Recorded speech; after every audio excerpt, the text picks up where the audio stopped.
तर या ठिकाणी क्वेश्चन नंबर 9 आपल्याला सॉल्व करायचा आहे. तर क्वेश्चन नंबर 9 दिलेला आहे. अ cord is wound around the circumference of wheel. तर एका चाकाला एक कॉर्ड काय करायची आपल्याला वाउंड करायचं आहे. ऑफ रेडियस आर, त्या व्हीलची रेडियस किती तर R.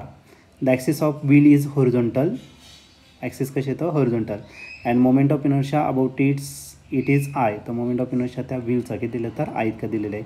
The weight M G is attach to the end of the cord. तर त्या कॉर्डच्या एंडला आपल्याला काय करायचं एम जी इतकं वेट ॲड करायचं.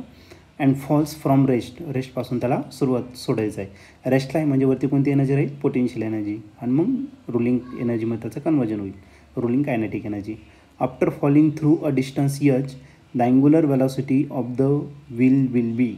तर अँग्युलर वेलॉसिटी किती असणार, तर त्याचे हे 4 ऑप्शन आहे. फर्स्ट आहे M G square root of M G H. B option square root of 2 M G H divided by I plus 2 M R square.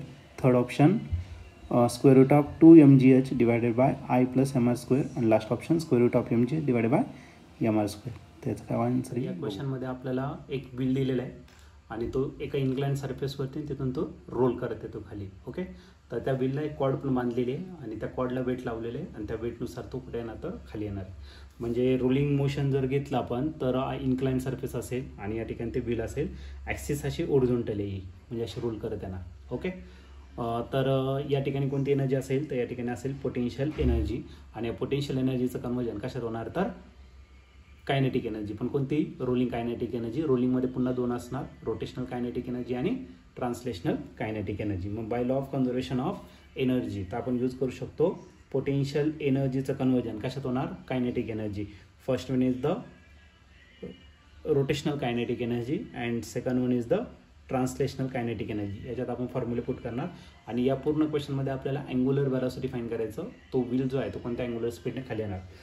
Potential एनर्जीचा formula जर घेतला तर पोटेन्शियल एनर्जी असेल तुमचं एम जी आहे. Rotational kinetic energy 1/2 I omega square आणि translation असेल 1/2 M V square. आता मला फाइंड करायचं अँग्युलर वेलॉसिटी. मग काम करू लिनियर वेलॉसिटी आणि अँग्युलर वेलॉसिटीचं रिलेशन या ठिकाणी यूज करू. M G H as it is 1/2 I omega as it is plus 1/2 M as it is. फक्त रिप्लेस करा व्हीला रिप्लेस करा आर ओमेगा. मारायला आर आणि ओमेगा पण इथं स्क्वेअर आहे मग याचं पण काय करावं लागेल तुम्हाला स्क्वेअर करावं लागेल. राईट, या दोन्ही टर्ममधून काहीतरी कॉमन येणार आहे आणि तो येईल 1/2 आणि काय तर ओमेगा स्क्वेअर. इथं अनकॉमन राहिला आय प्लस बघा 1/2 गेलेला आहे ओमेगा स्क्वेअर राहिलं. फक्त काय राहिलं तर एम आर स्क्वेअर ही टर्म राहिली आणि इकडे राहिलं तुमचं एम जी एच. आता इकडे डिवायडेड इकडे काय करा मल्टिप्लाय करा म्हणजे आपल्याला इथे भेटेल 2 एम जी एच. पण हा ओमेगा स्क्वेअर आपल्याला फाइंड करायचं तिकडेच असू द्या. ही जी ब्रॅकेटची जी टर्म आहे इकडे मल्टिप्लाय इकडे काय करून घ्या तर डिवाइड करून टाका आणि ती काय ना divide I plus M R square this is omega square. पण आपल्याला जे फाइंड करायचं होतं ते ओनली ओमेगा फाइंड करायचं होतं. मग याचं स्क्वेअर रूट घेऊन टाका. पण ऑप्शनमध्ये तुम्हाला स्क्वेअर रूटचं साईनने दिलेलं आहे मग आपण याला ब्रॅकेटच्या टर्ममध्ये लिहू. आणि स्क्वेअर रूटचा अर्थ काय रेस टू 1/2. तर फर्स्ट टर्म आहे तुमचं 2 M G H and total divided by I plus M R square. त्याचा रेस टू किती असणार तर 1/2. तर हे झालं तुमचं राईट ऑप्शन.